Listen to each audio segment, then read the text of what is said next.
When police officers walked into that farmhouse in Plainfield, Wisconsin on November 16, 1957, they thought they were searching for a missing woman. What they found instead was a nightmare so disturbing, so unimaginable, that it would haunt them for the rest of their lives. Hanging upside down in the shed, gutted like a deer, was the body of Bernice Worden. But that was just the beginning, because inside that house in plain sight, sitting in the living room, were lamps made of human skin, chairs upholstered with flesh, masks carved from the faces of the dead, and a belt made from human nipples. Hollywood has spent 70 years trying to capture the horror of what they found that night. But the truth is so much worse than any movie could ever show you. This is the story of Ed Gein, the mild-mannered handyman from a quiet farming town whose crimes were so shocking they inspired Psycho, the Texas Chainsaw Massacre, and The Silence of the Lambs. This is the story of the man who didn't just kill, he created. And what he created from the bodies of women would redefine what America thought a monster could be. But here's what they don't tell you in the movies. Ed Gein only killed 2 people. Just 2. So where did all those body parts come from? And why did this soft-spoken man, who neighbors described as quiet and helpful, decide to dig up graves in the dead of night and bring the bodies home? The answers will take us into the darkest corners of the human mind, into a childhood warped by religious fanaticism and psychological torture, and into a farmhouse where reality itself seemed to collapse. To understand the monster, you have to understand where he came from. Ed Gein was born on August 27, 1906 in La Crosse County, Wisconsin. His father, George, was a violent alcoholic who struggled to hold down a job. But it was his mother, Augusta, who would shape Ed into the man he would become. And that shaping was a process of absolute psychological destruction. Augusta Gein was a religious fanatic who believed that all women, except herself, were instruments of the devil. She believed that the world was a cesspool of sin and that her 2 sons, Ed and his older brother Henry, needed to be protected from its corruption at all costs. So she moved the family to a remote 160-acre farm outside Plainfield, a place so isolated that Ed and Henry had almost no contact with the outside world. Augusta controlled every aspect of Ed's life. She homeschooled him, drilling into his young mind passages from the Old Testament, particularly those about the wickedness of women, the punishment for sin, and the fires of hell. She taught him that his body was filthy, that even thinking about women was evil, and that he was inherently corrupt. She would read to them during thunderstorms about the wrath of God, about divine punishment, about how the weak and sinful would be cast into eternal darkness. Imagine being a child in that environment. No friends, no escape, just day after day of being told you were worthless, that women were evil, that your own thoughts were sinful. Psychologists today would call this severe emotional and psychological abuse. But in the 1920s and 30s, in rural Wisconsin, what happened on a farm stayed on a farm. Ed's father died in 1940 from heart failure, likely exacerbated by years of alcoholism. Then in 1944, something happened that would change everything. Ed's brother Henry died in mysterious circumstances during a brush fire on the family property. The official cause was listed as asphyxiation from smoke inhalation. But here's where it gets strange. Ed was the one who led police directly to Henry's body, even though the area was vast and the smoke had cleared. Henry's body showed bruising on the head. Some investigators suspected Ed might have killed his brother, but nothing was ever proven. What we do know is that Henry had started to question their mother's grip on Ed, had started to criticize Augusta openly, and then Henry was dead, leaving Ed alone with the woman who had defined his entire existence. Augusta died on December 29, 1945, after suffering a series of strokes. Ed was 39 years old, and for the first time in his life, he was completely alone. He sealed off her bedroom and the family parlor, keeping them exactly as they had been the day she died, like shrines to her memory. He lived in one room of the farmhouse, surrounded by the preserved spaces of a woman who had told him he was worthless and that women were evil. And then something inside Ed Gein snapped. Or maybe it didn't snap. Maybe it just finally had room to become what it had always been. Now here's where most documentaries jump straight to the murders. But they're missing the most disturbing part of this story. For years, probably starting in 1947, Ed Gein was going to cemeteries late at night and digging up the graves of recently deceased women. He would read obituaries, particularly of women who resembled his mother, and he would go to their graves with a shovel. He later confessed to robbing at least 9 graves.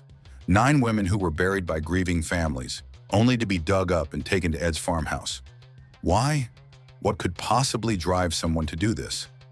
Ed told investigators that he would bring the bodies home and, in his words, create things. He would skin them, preserve the skin, and fashion it into household items. He made a waistcoat from a female torso that he could wear.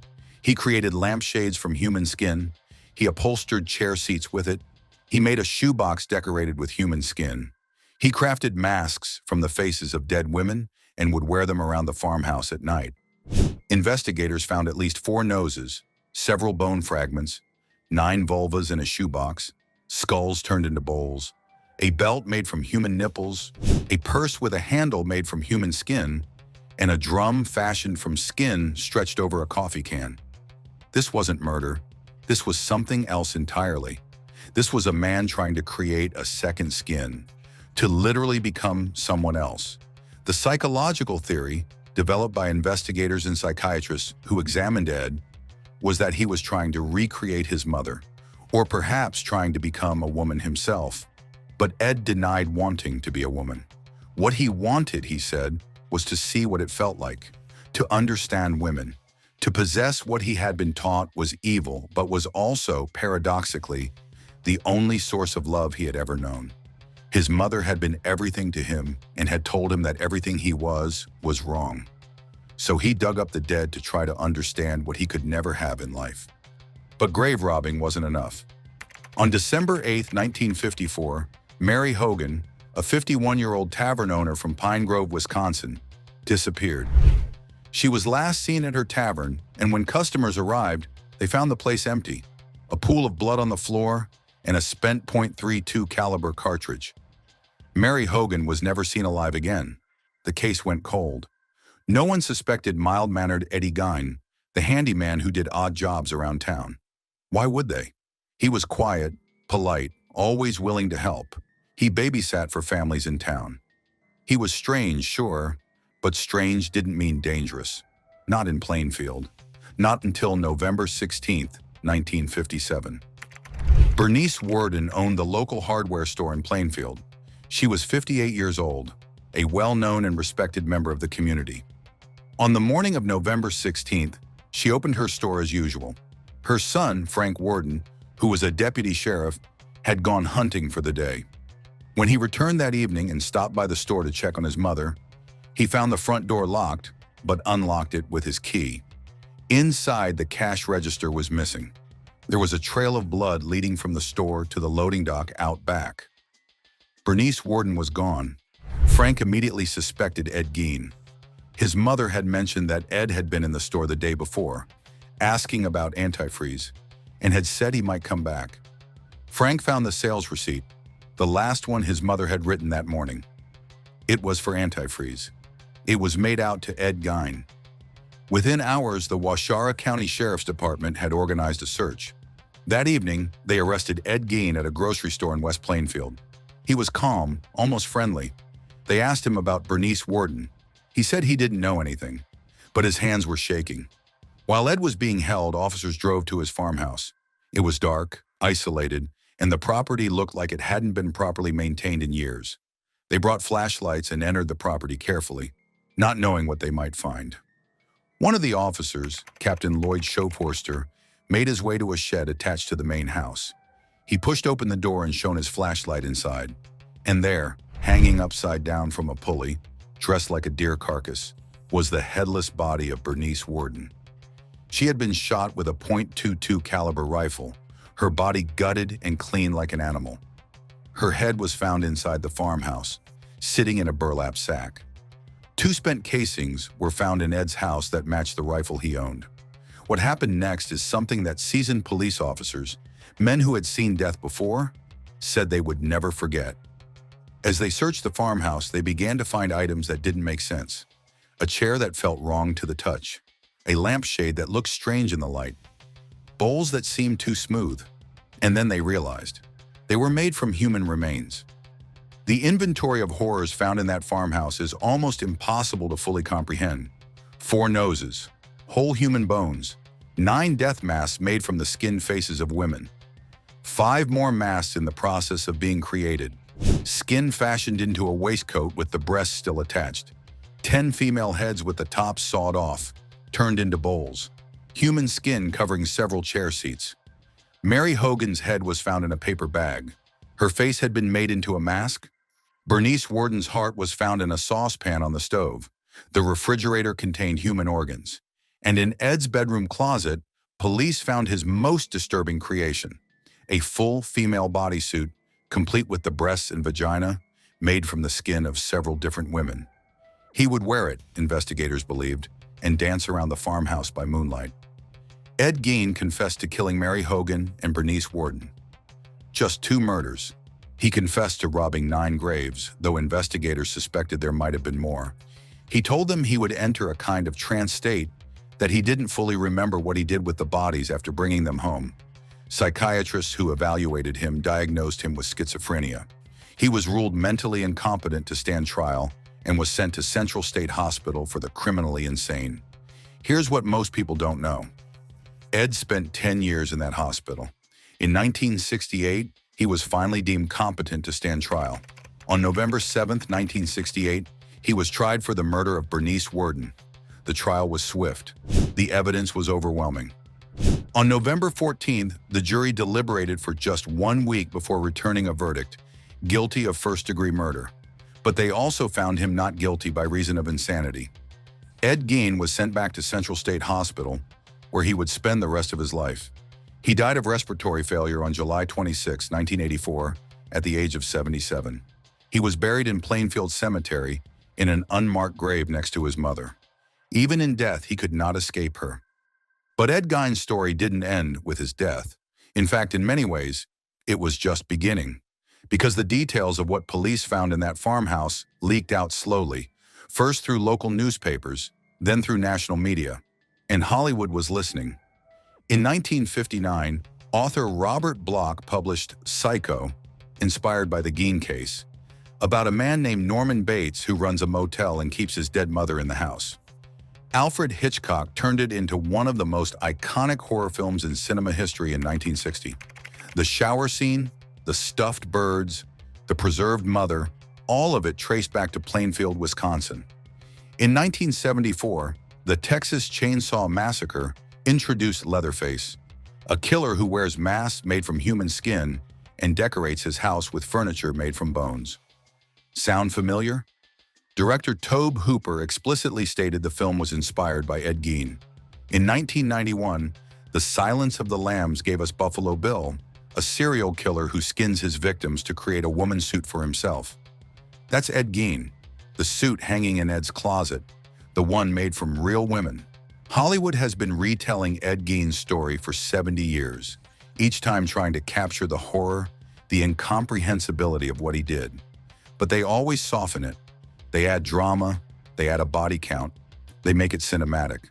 The real Ed Gein was worse because he was real. So what do we take from this? What do we learn from the story of a man who killed 2 people, but whose crimes became the foundation for an entire genre of horror? First, we learn that monsters aren't always who we expect. Ed Gein was described as pleasant, as helpful, as harmless. He babysat children. He did odd jobs.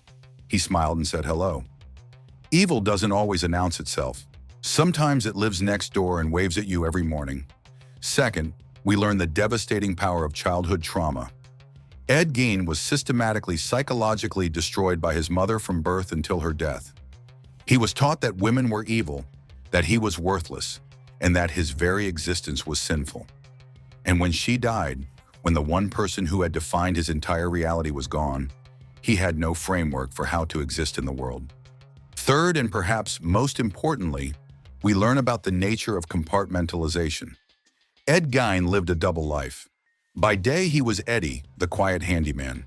By night, he was something else entirely, dancing in the skin of dead women, creating art from corpses, existing in a reality that no one else could see. And he kept those 2 lives separate for years. No one suspected. No one knew. Until one missing woman led to a trail of blood that led to a shed, and everything came crashing down. The human mind is capable of dividing itself in ways we still don't fully understand. Ed Gein is proof of that. The farmhouse where Ed Gein lived, where he created his horrors, was burned down by the Plainfield Fire Department on March 20th, 1958. It was ruled arson, though no one was ever charged. The town wanted it gone. They wanted to erase the physical reminder of what had happened there. But you can't burn away a story like this. It seeps into the groundwater. It becomes part of the collective consciousness. Today, if you drive to Plainfield, Wisconsin, you won't find any monuments to Ed Gein. There's no marker where his house stood. His grave in Plainfield Cemetery is unmarked because people kept stealing the headstone. The town has tried to forget, but the rest of the world hasn't. Every time you watch a horror movie, every time a killer wears a mask made of skin or keeps trophies from victims, you're watching Ed Gein's legacy play out.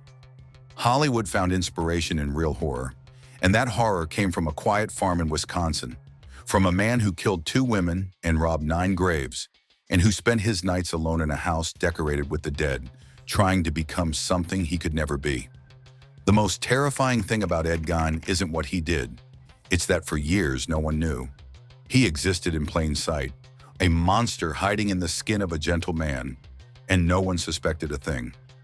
Until one November morning, when a hardware store owner disappeared, and the door to his world finally opened. And what was inside that door was something America had never seen before. Something so disturbing that we're still making movies about it 70 years later. Because Ed Gein didn't just kill, he created.